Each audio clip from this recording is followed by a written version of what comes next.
Hello, this is video 38. And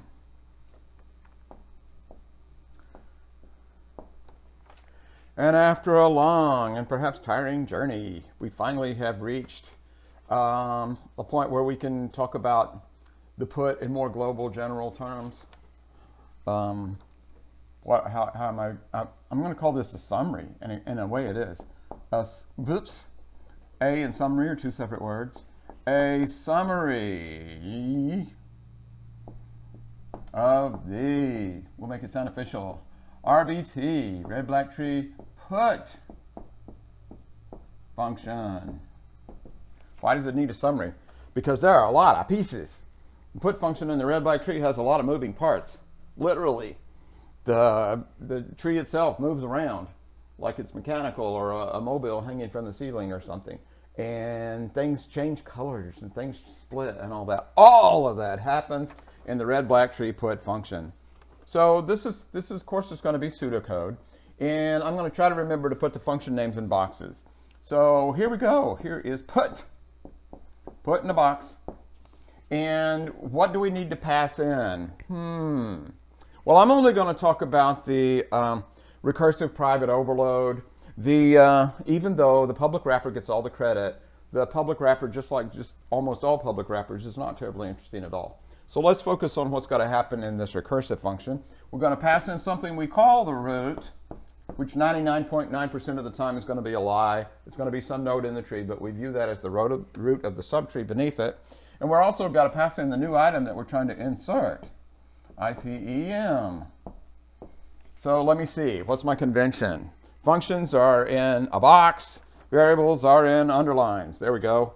And a colon. Since this is pseudocode. Means here it comes. We got to cover the base cases, of course. Base cases. What could possibly stop us from moving down the tree? Well, the first one, maybe the more obvious one, if root is external.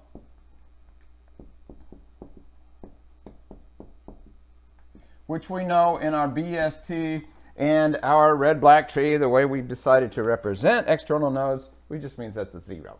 So if you run into a zero root pointer, then you can go no further. You better not check root arrow left or right or root arrow data or any of that, because that'll crash your program.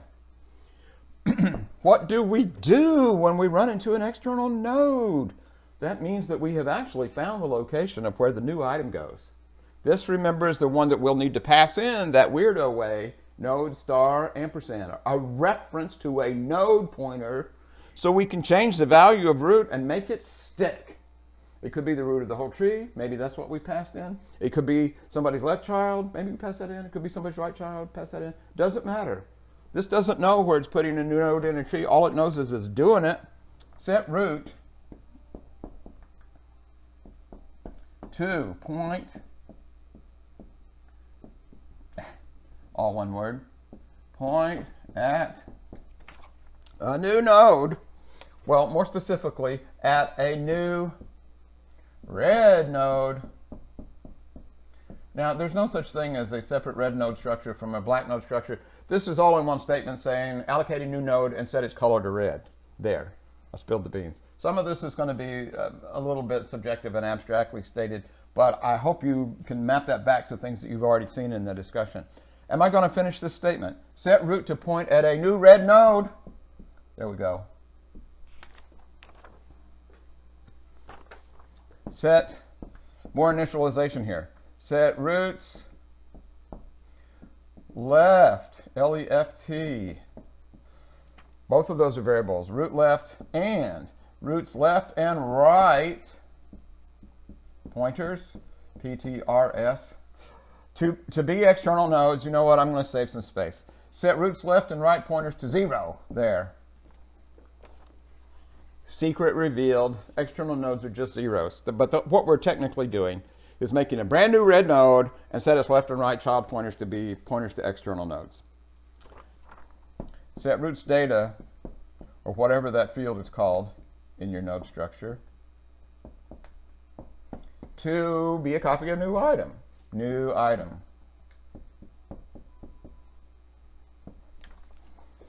Lots of underlining, lots of variables in play here.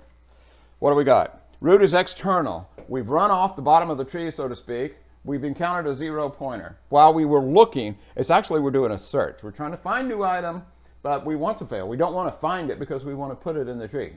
We hope we're not wasting our time here. If root is external, then make it point in a new red node, set the left and right child pointers to 0, set root state item to new item, and return true because we were successful. I'll double underline that. That's not a variable. That is a value that we're returning. Base cases. I seem to think when I wrote that comment that there's going to be more than one base case, and in fact there is. Now that we're still here, that means that root was not 0. We need to check and make sure we're not trying to insert a duplicate because duplicates are not allowed. If what? Root's data, that's what I called it before. That's what I'll call it again. If root's data equals new item,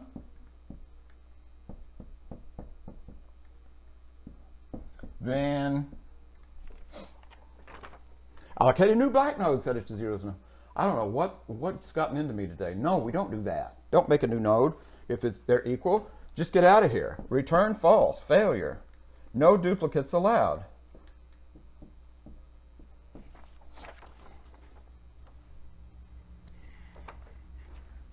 Okay, let's review. Put.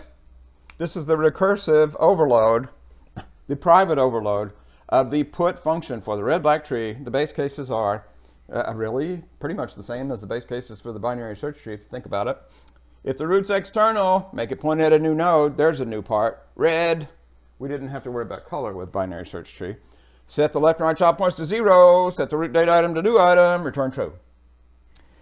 If the data that's in the root, because we're still here, it wasn't 0. If the root data item is equal to new item, then return false. And the reason that I went back through all that again is because I'm going to have to erase all this, and I didn't want it to be just a quick waste of time. To make room for the recursive cases. If we pass both of those, the root pointer was not 0, and root's data does not equal what we're inserting, then that doesn't necessarily mean that we're still going to successfully insert new item. It just means we haven't made it far enough down the tree yet. Hence, we need to look at recursive cases.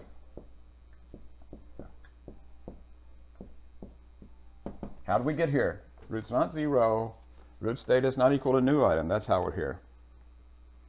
Now then, we need to check and see if it's greater, in which case we'll go to the right.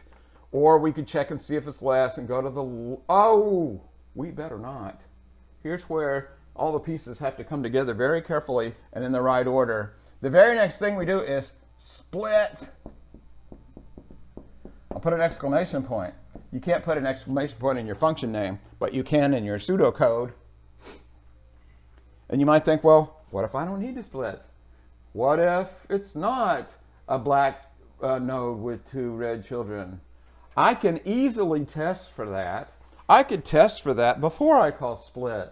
But you know what? This function is going to be so wild and woolly and long and complicated anyway, I'm going to farm out as much of the algorithm that I can, as long as I can do that and it makes still a nice cohesive function to write. I'm going to farm that out and say I'm going to call split and pass in the root. Split has no business with the new item. It's not going to look at the data at all. It's going to look at the colors of the node. So I'm just going to go ahead and unconditionally call split and pass in the root. And here's what I'm imagining this split function that I may or may not be able to write. I hope I can. This is what I'm imagining it will do. It will look and see if the left child exists.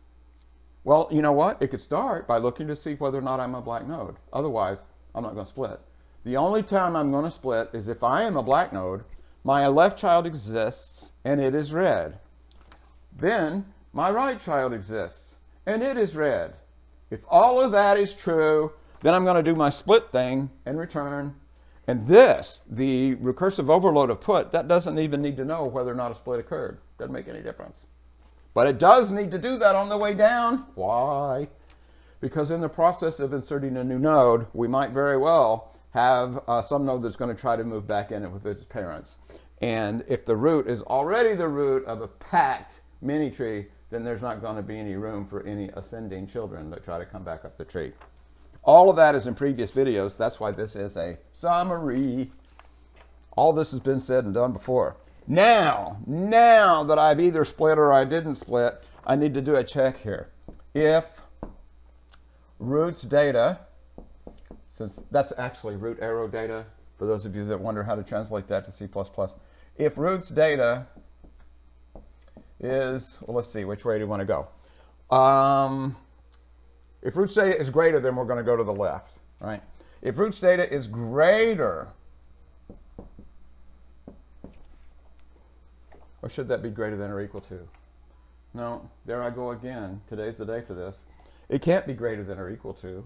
It can't be equal to, because if it's equal to, that was a base case, and we're out of here. So if roots data is greater than what they're trying to insert, new item, comma, drum roll, anticipatory pause, then we got to call put. And put in a box. You know what, the public wrapper, they're just hardly even a player in this at all. They're certainly not a player in this description. This is a recursive called a put. But we've got to put and pass in a different root. We don't want to pass in ourselves, or we're setting ourselves up for an infinite loop. If root, let me visualize this, roots data is greater, then we're going to try to insert this on the left. So we put, and I'll actually break down and write an arrow here, root arrow left, comma, new item.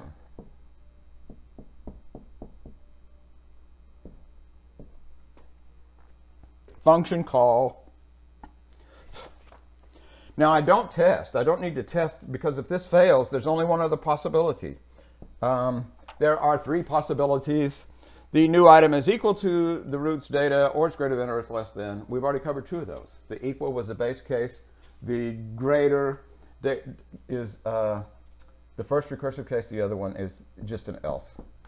If we get to the else, we know that if the new item goes in the tree at all, it's going to go to the right of where we are. So another function call, put root arrow right.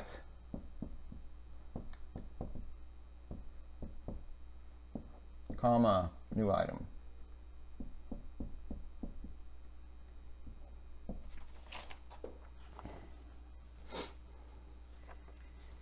Is that it? Is that all there is? And then we get further and further down, eventually hit one of the base cases and come back up, and we split all the way down, so we don't have to worry about splitting on the way back up. What is left? Oh, yeah, that thing. We might have, here's how it can occur. If a child rises up to join its parent in a red box higher in the tree, then we could very well have put a second red node in a row up there. That's why on the way back out of recursion, also known as on the way back up the tree. This is on the way down the tree because it's before the recursive calls. On the way back up the tree, I need to call rotate or balance, whatever you want to call that. I'll call it rebalance, because it was balanced and now it's unbalanced, and we're going to rebalance it. B-A-L-A-N-C-E. Also an exclamation point. An important activity for the red-black tree. Well, does red balance? No. What does rebalance need to know? Well, it doesn't need to know the data. It doesn't even need to know colors right now. All we need to pass in is root. It's pass in the root of the subtree. Now here, think about this real hard. Okay, you've thought about it real hard. You've realized that root does, in fact, need to be a reference to a node pointer here. Because in a previous video, in fact, the most recent previous video, we did have to change the value of root to be able to rebalance the tree. Whenever you're passing in root, whether it's the root of the whole tree or somebody's left or right child, and there's the possibility that that value will need to change, just like in the olden days, you've got to pass that in by reference. It's just that it is such a weird looking data type. It's a reference to a node pointer, which makes it node star ampersand. Okay, that's what we're passing that in. And now that we're done, we've done all the new stuff. Actually, the split and the rebalance, that's the biggest part, except for making the brand new node that you made red. These are the biggest things that are added beyond the binary search tree to turn it into a red-black tree. Splitting possibly and rebalancing possibly.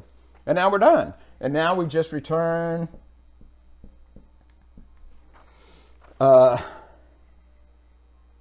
well, we return whether or not we were successful, whether or not the node eventually, no, the new data value eventually did get inserted into the tree.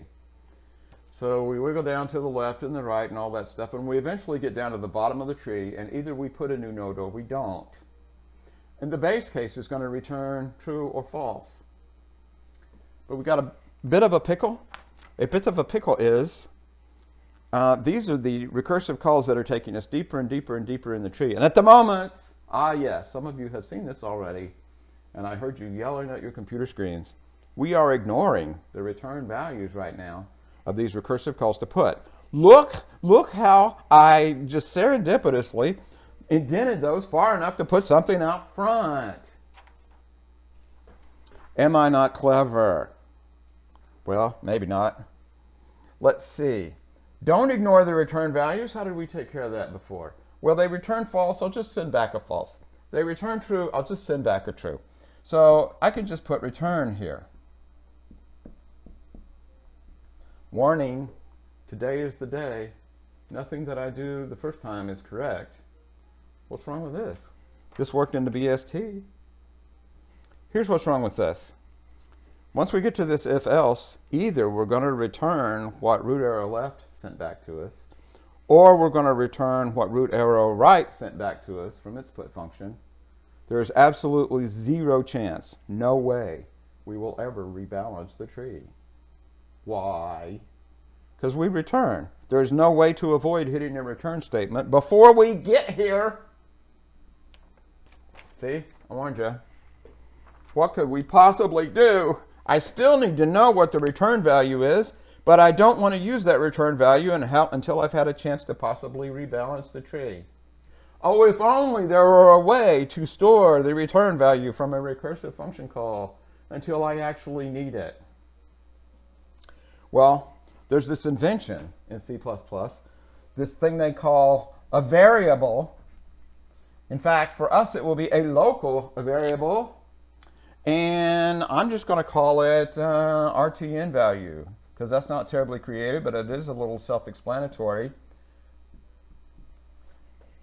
Return value equals whatever it sends back, the true or false. I'm hanging on to it until I'm actually ready to return, because I don't want to return as soon as I get back from here. This might have jiggled things around in the tree, and I need to rebalance before I go back up. This is on the way back up the tree, by the way. This is what's doing as we're coming out of the recursive calls. This one was on the way down the tree as we're right before we make the recursive calls. Same thing here, return value. So return value is going to store whether or not I actually did insert new item down at the bottom of the tree, but I don't need to return it. Well, not only do I not need to, I need to not return it as soon as I get back. I need to take a look and see if I need to do some rebalancing first. After I've done that, whether this does anything or not, this is also a void function. Either it balances the tree or it doesn't. This function doesn't care. If that's your job, I'm pushing that off to you. I'm delegating you as the rebalance function to check all the possible things that could be imbalanced about the tree, and maybe even call your own private functions to rotate to the left, rotate to the right, stand up, sit down, whatever you're going to do. Okay. When it gets back and possibly balanced one of the four cases into the after picture, then finally, mercifully, yes, I am going to write it. RTN val return value. Now we're ready to return it. So this one is a little different from the binary search tree. Binary search tree, we could get away with just saying return put or return put down here. Can't do that here because that's going to short circuit our function and we will never rebalance the tree. There. All the pieces. This isn't all the pieces, but this is how all the pieces fit together. All of these have been covered in videos that seem to stretch back for the last 8 or 9 weeks. So if you don't know what split is, oh no, or rebalance or whatever, then go back and watch those videos. And I'll see you online.